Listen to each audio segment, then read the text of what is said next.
This queso dip is made with smoked brisket and 4 different kinds of cheese. We smoke it again to make it the best queso dip you've ever had. So today we are making a queso dip, which is unlike any other that I've seen. Typically these come with either like sausage or chorizo, but today we're gonna step this up another level with using smoked brisket. Now in today's video, I'm not gonna show you step by step how to trim and smoke a brisket. I have other videos on my channel that will show you how to do that if you need to learn. But I do wanna show you what I got going inside of my smoker right now. So check out this brisket, guys. We built an epic bark on here because we've been smoking at the extreme smoke setting for 12 hours, which means this thing has sucked in a lot of smoke, built a crazy bark, but now we need to wrap it. Normally when I'm wrapping a brisket, I'll lay down 2 pieces of butcher paper, and then I'll lay down the brisket kind of horizontally on those papers and fold them up. And I don't know why I do this. It's just kind of how I've seen everybody else do it on YouTube, and I've copied them. But today I only had room for 1 sheet, and I folded it up differently this time. I did it vertically. And I know this is weird and maybe it's different from the way everybody else does it on YouTube, but hey, for today's video it worked. If anybody knows the real reason why people always wrap their brisket the other way, please let me know in the comments below. But now that we have our brisket all wrapped up, let's get it on the smoker. We are now done with our brisket. We have reached our desired internal temperature of around 206 degrees internal,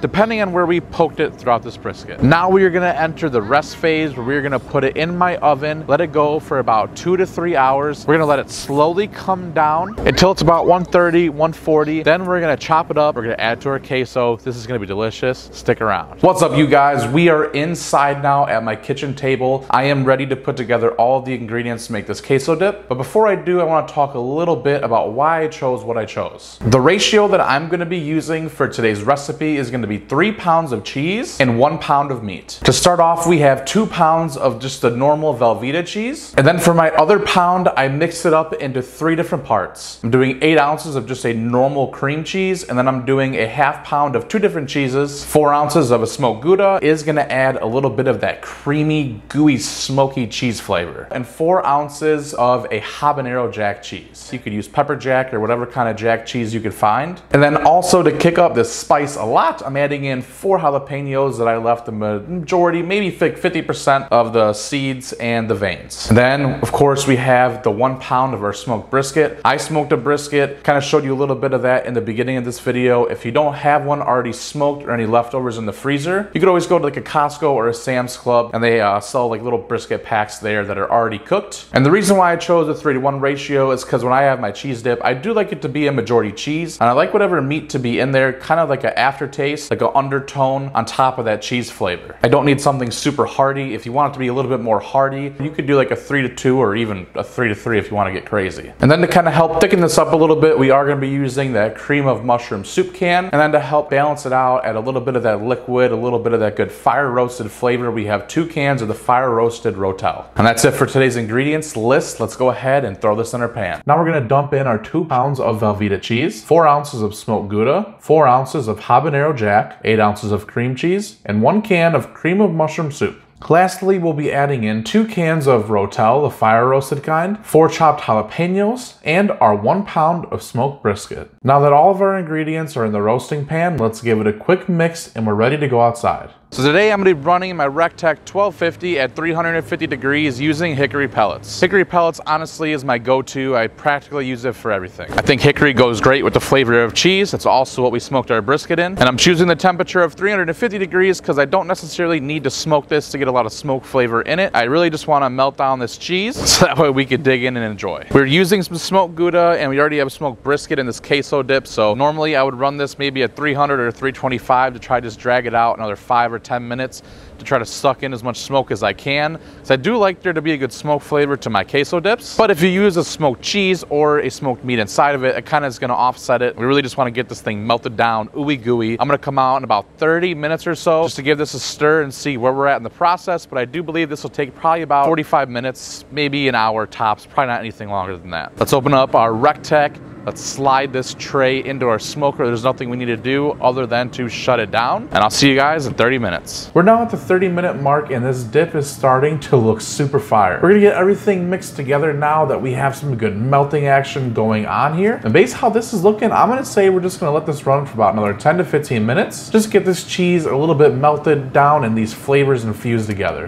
It has officially been 45 minutes. Let's open up our RecTech. I'm gonna give this one final stir. I just wanted to let this sit on here for 15 minutes and get some good heat on it after everything was well incorporated. Now that we're done stirring this up, it's time to take it off, bring it inside. We're gonna let it cool down for about 10-15 minutes, then we're gonna dig in. We are back inside now. This is cooled off for about a good 10 minutes. I topped it with just a little bit more brisket because, I mean, come on, I got plenty of it, and who doesn't like brisket? This queso dip, really easy to make. 4 cheese, a few other ingredients, and we have this delicious product 45 minutes later. Let's go ahead and get a nice scoop and dig in. Let's go ahead and get a nice scoop. Oh my goodness, this turned out thick and creamy. It has lots of color, that red and that green in there from those jalapenos, the rotel. Let's go ahead and get a nice bite with some of this extra brisket on there. And here we go. I can't even begin to explain to you what is going on here. First off, this is spicy. It has a nice level of spice. I probably credit that more so to the jalapenos than I would the actual habanero jack cheese, even though I'm sure that does add some level of heat. The cheese is like gooey and creamy, but it's still thick. The hotter that you keep this cheese, the more runny that it'll be. But as it's cooling down, it's thickening up. It's just so rich. It's really amazing. And then it has that brisket in there. Really just kicks it out of the park. It just adds in such like a heartiness, such a richness, because it has that fat in it and it's rendered and just like tender, soft meat. Normally you put like a chorizo, which is super greasy and a little bit spicy, but it's like very fine once it's chopped up. But this is like a chunk of meat that you get surrounded by that cheesy, gooey creaminess. I mean, I know you guys want one more bite. Well, now we are nearing the end of the video, and this is the point where I tell you if I'd have any substitutions or things like that. Honestly, I don't really think I would substitute anything. Maybe in the future I'll try to play around with the cheeses a little bit, because there's so many different cheeses that you can get in the world. I saw there's like a Hatch chili cheese. Like when you go to the store, there's like that custom cheese section. There's all different kinds of smoked cheeses and spicy cheeses. And you know, in the future, I want to play around with it. Maybe come up with my own unique, super crazy recipe that I could brand. This is something I just kind of came up with last minute at the store. I saw they had the cool cheeses and I just wanted to give it a try. One other thing you could do is you could smoke your cream cheese, season it up, and then put it in here. That would add another level of smoke to this. This cheese dip is ideal for you to have when you have friends over and family over and you're gonna watch a game or some sort of event, and you can just have this big old tray of just cheese dip and everybody's just dipping their cheeses in like a bunch of fat little kids just eating up all the cheese. I mean, this is what I like. This isn't, I know my wife made it in this pretty little bowl, but keep it in that big tin, set it on the table with the hot pad, give everybody a couple bags of chips and just go to town and watch the Bears lose every week for the rest of the season. If you're looking for another game day snack or appetizer type dish that will also use up some of your leftover brisket, you can check out this video right here. Well, I hope you guys have a great day, night, or whatever time it is when you found this video, and as always, I'll see you in my next hearty brisket cheese dip.